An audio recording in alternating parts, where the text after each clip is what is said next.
বল্টুর শ্বশুর খুব অসুস্থ, তাই বল্টুর মা বল্টুকে বলল, তোর শ্বশুরকে দেখে আয় গিয়ে।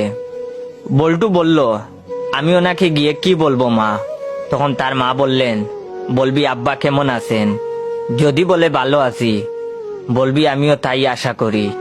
তারপর জিজ্ঞাসা করবি কোন ডাক্তার দেখাইছিলেন, যে ডাক্তারের নাম বলবে তুই বলবি উনি তো খুব ভালো ডাক্তার ছিল।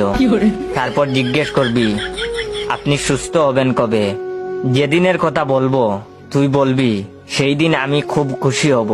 তারপর বল্টু গেল শ্বশুর বাড়িতে, গিয়ে বল্টু বলল, আব্বা কেমন আছেন? বল্টুর শ্বশুর বললেন, আছি তো মরার মতো। বল্টু বলল, আমিও তাই আশা করি। তারপর বল্টু বলল, কোন ডাক্তার দেখাইছিলেন?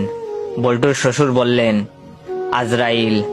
তখন বল্টু বলল, উনি তো খুব ভালো ডাক্তার, আব্বা আপনি কবে সুস্থ হবেন?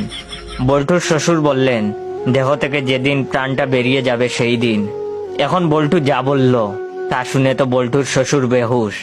বল্টু তার শ্বশুরকে বলল, আব্বা সেই দিন আমি খুব খুশি হব।